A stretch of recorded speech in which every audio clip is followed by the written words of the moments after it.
Welcome to Nisha classes at UK. चलिए आगे बढ़ते हैं आपकी क्लास में। और आज भी आपके लिए वही स्टैटिक जीके, आपके लिए उत्तराखंड जीके और थोड़ा हिंदी के क्वेश्चन है, ठीक है। और करंट अफेयर का सेशन आपके लिए सैटरडे आएगा। सैटरडे को हम करंट अफेयर के साथ आपको अदर चीज़ें करवाएंगे जैसे जीके वगैरह, ठीक है। चलिए पहला क्वेश्चन देख लेते हैं। अशोक ने किसके प्रभाव में आकर बौद्ध धर्म अपनाया था, ठीक है। तो अशोक क्या था, कलिंग युद्ध जब होता है अशोक, तो उसके बाद क्या कर लेता है अशोक, आपका बौद्ध धर्म अपना लेता है, ठीक है। तो बौद्ध धर्म वो किसके प्रभाव में आकर अपनाता है, यहाँ पे 4 ऑप्शन है, उपगुप्त, गौतम बुद्ध, अश्वघोष या गौतमी, ठीक है। तो जो आपका अशोक है वो उपगुप्त के प्रभाव में आकर के बौद्ध धर्म को अपनाता है। कई बार ये क्वेश्चन ये पूछा जाता है एग्जाम में कि अशोक को बौद्ध धर्म में किसने दीक्षित किया। तो बौद्ध धर्म में जो अशोक को लाता है वो है, उसका नाम उपगुप्त है। 2-3 प्रकार से क्वेश्चन पूछा जाता है, लेकिन जो आंसर इसका होगा, अशोक का जो बौद्ध धर्म में आने का रिलेशन है वो किससे है, उपगुप्त से है। नेक्स्ट क्वेश्चन है, कालीबंगा स्थल किस राज्य में है। ये हड़प्पा सभ्यता के स्थल है ना, ये कालीबंगा, आपका सुतकोटडा, बनावली, इस प्रकार के। तो कालीबंगा स्थल किस राज्य में पड़ेगा, हरियाणा, राजस्थान, गुजरात या पंजाब। तो कालीबंगा आपका पड़ता है राजस्थान राज्य में, ठीक है। और लोथल वगैरह आपके गुजरात में पढ़ते हैं। जब इनका नंबर आएगा तो आपको जानकारी हो जाएगी। चलिए नेक्स्ट देखते हैं, हल्दी घाटी के युद्ध में महाराणा प्रताप सिंह के विरुद्ध मुगल सेना का नेतृत्व किसने किया था। हल्दी घाटी का युद्ध किस किस के बीच में होता है, पहले तो आप जान लीजिए। हल्दी घाटी का युद्ध होता है आपका 1576 में, और ये होता है महाराणा प्रताप सिंह और अकबर के बीच में,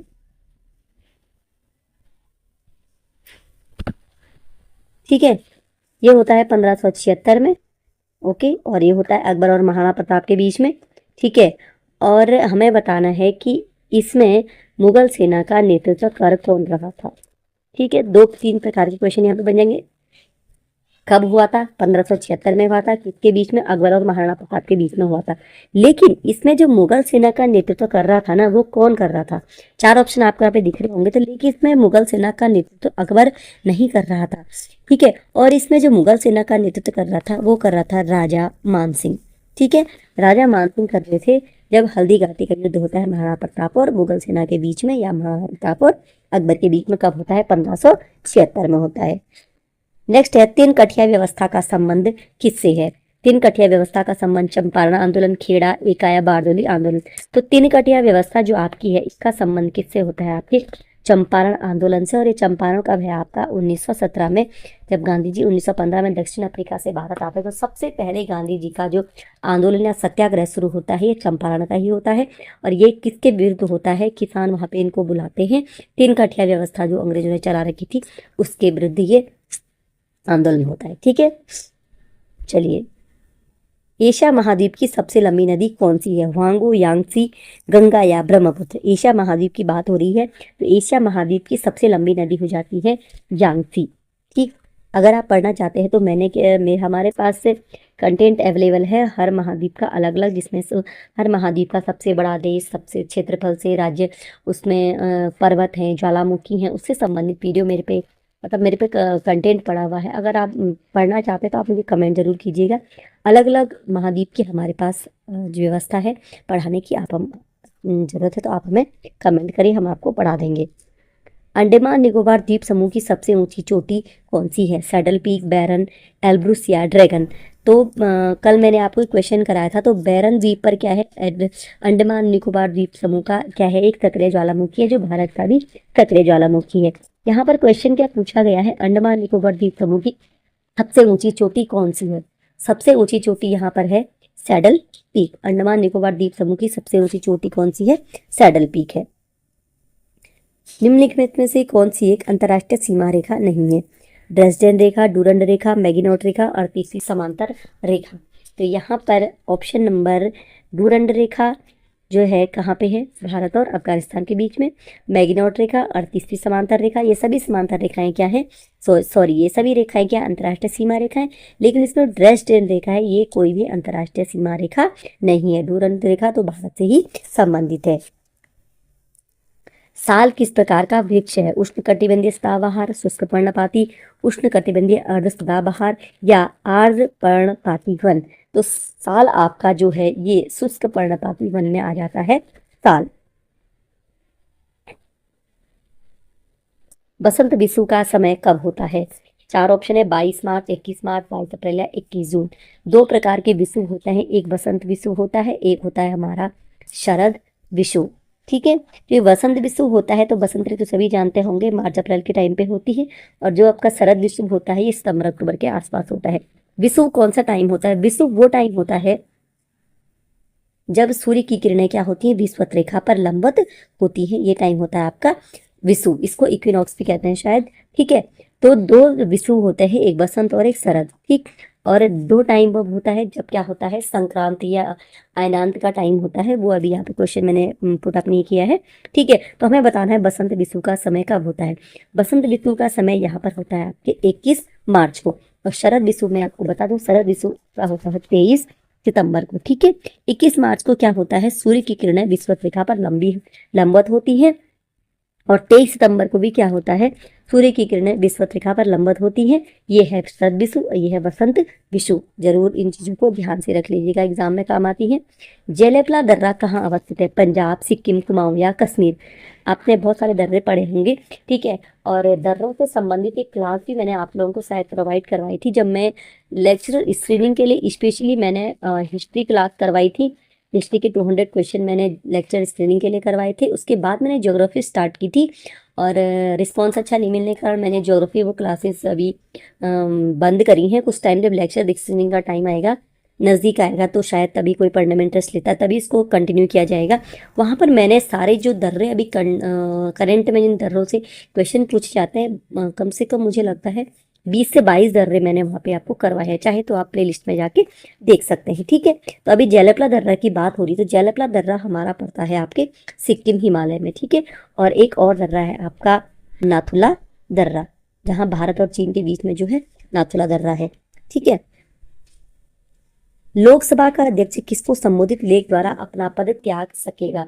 लोकसभा का जो अध्यक्ष है वो अपना पद त्याग पत्र किसको संबोधित करता है? तो भारत का राष्ट्रपति, प्रधानमंत्री, उपराष्ट्रपति या लोकसभा का उपाध्यक्ष। तो लोकसभा का अध्यक्ष जो है वो लोकसभा के उपाध्यक्ष को संबोधित लेख द्वारा अपना पद त्याग सकता है। अब मैं आपको बताऊं कि अगर आप का लेटेस्ट कोई एग्जाम है, तब तो आपके लिए एमसीक्यूज बहुत फायदेमंद रहते हैं कि आपका रिविजन हो जाता है आपका। लेकिन अगर आपके एग्जाम में थोड़ा समय है, 2-4 महीने का टाइम है, तो मैं आपको सलाह दूंगी कि आप प्रॉपर थोड़ा स्टडी कीजिए। अब एवरी आपको ये टॉपिक है लोकसभा का अध्यक्ष वगैरह, इसमें प्रॉपर एक कंटेंट होता है कि किस प्रकार से लोकसभा में चीज़ें होती हैं। तो वहाँ से जितने भी क्वेश्चन हो जाते हैं वो आपको सेपरेट से करने होते, तो हर क्वेश्चन को आप कर ले जाते हैं। खैर, आपकी जैसी इच्छा है, आप चाहते हैं तो मुझे कमेंट कीजिए, हम प्रॉपर पॉलिटी, इकोनॉमिक्स, ज्योग्राफी वगैरह क्लासेस आपको प्रोवाइड करवा देंगे। नेक्स्ट है, किसी ठोस को गर्म करने पर सीधे ही गैस में परिवर्तित होने की प्रक्रिया क्या कहलाती है? संघनन, बाष्पीकरण, ऊर्ध्वपातन या विसरण? किसी ठोस को गर्म करने पर अब सीधे गैस में परिवर्तित हो जाता है। वैसे होना क्या चाहिए, नॉर्मली क्या होता है, ठोस, ठोस के बाद द्रव, और द्रव के बाद क्या होता है, गैस होता है। लेकिन अगर कोई ठोस गर्म करने पर सीधे गैस में परिवर्तित होता है तो यह प्रक्रिया क्या कहलाती है? यह प्रक्रिया कहलाती है आपकी ऊर्ध्वपातन कहलाती है। चलिए, नेक्स्ट है, निम्नलिखित में से कौन उत्तराखंड का इतिहासकार नहीं है? 4 ऑप्शन है, हरिकृष्ण तूड़ी, बद्रीदत्त पांडे, चंद्र सिंह गढ़वाली या शिव प्रसाद डबराल। तो यहाँ पर जो उत्तराखंड का इतिहासकार नहीं है वह है आपका चंद्र सिंह गढ़वाली। चंद्र सिंह गढ़वाली क्या थे? ये आपके सैनिक थे। ठीक है, कुमाऊं में गोरखा शासन कब स्थापित हुआ? 1790, 1792, 1815 या 1865? तो कुमाऊं में गोरखों का शासन जो स्थापित होता है वो होता है 1790 में स्थापित होता है कुमाऊं में गोरखों का शासन। कटारमल मंदिर विशेष रूप से किस देवता से संबंधित है? शिव, सूर्य, गणेश या कार्तिकेय? तो आपका जो कटारमल मंदिर है ये है सूर्य से संबंधित कटारमल का मंदिर। टिहरी गढ़वाल में ढांढक आंदोलन संबंधित था कृषकों से, मजदूरों से, सेना से या इनमें से किसी से नहीं? तो जो टिहरी गढ़वाल में ढांढक आंदोलन था ये था आपका ऑप्शन नंबर बी, मजदूरों से संबंधित था टिहरी गढ़वाल का ढांढक आंदोलन। कुमाऊं का प्रथम कमिश्नर कौन था? ई गार्डनर, सन हेनरी लेंजे, जी.डब्ल्यू. ट्रेन या जे.एच. ब्रेटन? तो कुमाऊं का प्रथम कमिश्नर था आपका ऑप्शन नंबर ए यहाँ पे है ई गार्डनर। ई गार्डनर था कुमाऊं का प्रथम कमिश्नर। चांदपुर गढ़ का राज्य स्थित था? पौड़ी, पिथौरागढ़, चमोली या अल्मोड़ा। तो चांदपुरगढ़ जब स्टार्टिंग में चांदपुरगढ़ का राज्य था, ये था आपका चमोली में स्थापित था चांदपुरगढ़ का राज्य। नंद चंद्रवंश का अंतिम राजा कौन था? दीपचंद, महेंद्र चंद, शिवचंद या मोहन चंद। तो चंद्रवंश का अंतिम राजा आपका होता है महेंद्र चंद। रवाई कांड कहाँ हुआ था? उत्तरकाशी, तिलाड़ी, पौड़ी या बागेश्वर में। रवाई कांड आपका होता है तिलाड़ी के मैदान में होता है रवाई कांड। और इससे संबंधित बहुत सारे क्वेश्चन बनते हैं। इसमें किसको गोली मारी, किसने गोली मारी, किसके आदेश पर मारी, बहुत सारे क्वेश्चन तिलाड़ी कांड पर बन जाते हैं। कब हुआ था? शक्ति समाचार पत्र का प्रकाशन कब प्रारंभ हुआ? 1918, 17, 1921 या 1912। तो शक्ति समाचार पत्र का प्रकाशन प्रारंभ होता है आपके 1918 में। शक्ति समाचार पत्र का प्रकाशन प्रारंभ होता है। किसने महात्मा गांधी की दांडी यात्रा में भाग लिया था? मोहन जोशी, नागेंद्र सकलानी, भोलू राम या भैरव दत्त जोशी। तो यहाँ पे जो आपका आंसर है भैरव दत्त जोशी। ठीक है, इन्होंने दांडी यात्रा में भाग लिया था। ठीक है, और यहाँ पर शायद 3 लोगों ने भाग लिया था, एक ज्योतिराम कांडपाल, भैरव दत्त जोशी और खड़ग बहादुर। शायद इन 3 लोगों ने भाग लिया था दांडी यात्रा में। नेक्स्ट है, भारत के स्वतंत्र होने के समय गढ़वाल का राजा कौन था? मानवेंद्र शाह, पृथ्वी शाह, प्रद्युम्न शाह या कोई नहीं। तो भारत के स्वतंत्र होने के समय जो गढ़वाल का राजा था वो था आपके मानवेंद्र शाह। अब थोड़ा हिंदी की क्वेश्चन है। अत्याचार का संधि विच्छेद है? अति प्लस आचार, अति प्लस आचार, अति प्लस आचार, अति प्लस आचार या अति धन चार। तो जो इस अत्याचार का संधि विच्छेद हो जाता है वो होता है आपका ऑप्शन नंबर ए, अति धन आचार। कई बार दिमाग में आ सकता है कि अति धन आचार होता है, लेकिन ये नहीं है। इसका जो सही आंसर है अत्याचार का संधि विच्छेद है आपका अति धन आचार। ठीक है, ई और आ मिला के या बना है। जड़ किसका पर्यायवाची है? अचर, स्थावर, अचेतन या उपयुक्त सभी। तो यहाँ पे जड़ जो है वो सभी का पर्यायवाची है।